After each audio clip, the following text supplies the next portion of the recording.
Hello hi എല്ലാവർക്കും. എൻ്റെ ജയ്ക്കുവിൻ്റെ കുറച്ച് കാര്യം പറയാനാണ് വന്നിരിക്കുന്നത്. എൻ്റെ ജയ്ക്കു ഭയങ്കര ധീരനാണ്. പക്ഷേ എൻ്റെ ജയ്ക്കുവിന് പേടിയുള്ള ഒരുപാട് കാര്യങ്ങളുണ്ട് കേട്ടോ. ഇതൊക്കെ ഞാൻ പറയുന്ന കേട്ടോണ്ടായിരിക്കും ജയ്ക്കു കണ്ണടച്ചുകൊണ്ടിരിക്കുന്നത്. ജയ്ക്കുവിന് നാണം വരും. ആദ്യത്തെ കാര്യമാണ് ഗ്യാസ് സിലിണ്ടറിൻ്റെ.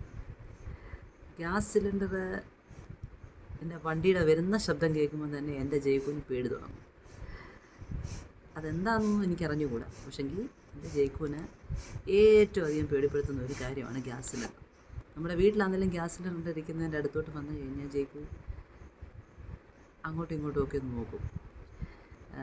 അത് മൂവ് ചെയ്ത് കഴിയുമ്പോഴത്തേക്ക് ജയ്ക്കു ഇങ്ങനെ വേറെ ഓരോ കാര്യങ്ങളൊക്കെ റിലേറ്റ് ചെയ്യും. എന്നിട്ട് ജയ്ക്കുവിന് തോന്നും അതിപ്പോൾ എന്നെ വന്ന് കടിച്ചു പറിച്ചിട്ട് പോകും.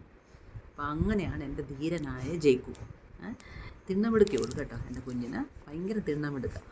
അത് പുറത്തോട്ട് ഇറങ്ങിക്കഴിഞ്ഞ് കഴിഞ്ഞാൽ അതെല്ലാം വെറും വെള്ളത്തിൽ. പിന്നെ വേറെ എന്താണ് ജയ്ക്കുവിന് പേടിയുള്ളത്? ജയ്ക്കു എന്തെങ്കിലും മെറ്റലായിട്ടുള്ള സാധനങ്ങൾ, മെറ്റാലിക്കായിട്ടുള്ള ഏതെങ്കിലും സാധനത്തിൻ്റെ സൗണ്ട്, ഒരു പാത്രം വീണാൽ ഭയങ്കര പേടിയാണ്. പിന്നെ ഇവിടെ ദീപാവലിയുടെയൊക്കെ സമയത്ത് പടക്കമൊക്കെ പൊട്ടിക്കും പിള്ളേരൊക്കെ. അപ്പം അതെൻ്റെ ജയ്ക്കുവിന് ഭയങ്കര പേടിയാണ്. പിന്നെ മഴ പെയ്യുന്ന സമയത്ത് ഭയങ്കരമായിട്ടുള്ള കാറ്റോ, അതുകൂടാതെ എന്താ പറയുന്നത്, നമ്മുടെ ഇതുണ്ടല്ലോ, മഴയൊക്കെ വരുമ്പം ഇടി മുഴങ്ങുക, കൊള്ളിയാൻ മിന്നുക, ഇതൊക്കെ ജയ്ക്കുവിന് ഭയങ്കര പേടിയാണ്. കൊള്ളിയാൻ മിന്നുന്ന അത്രയും പേടിയില്ല, പക്ഷേ ഇടി മുഴങ്ങുന്നതൊക്കെ ജയ്ക്കുവിന് ഭയങ്കര പേടിയാണ്. പക്ഷേ ജയ്ക്കു വിചാരിച്ചിരിക്കുന്നത് ജയ്ക്കു ഭയങ്കരം സ്മാർട്ടാണ്. ജയ്ക്കു ഭയങ്കരം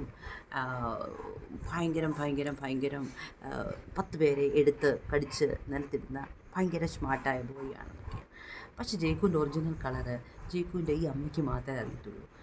എന്തെല്ലാമാണ് ജയ്ക്കുവിൻ്റെ സ്വഭാവത്തിനകത്തെ കളിപ്പിരുന്നു. അപ്പം ഇതൊന്ന് പറയാനായിട്ടായിരുന്നു ഞങ്ങൾ വന്നത്. അപ്പം ഞങ്ങളുടെ കള്ളത്തരങ്ങളെല്ലാം ഇപ്പം എല്ലാവരും അറിഞ്ഞല്ലോ. Okay, bye bye. Bye by.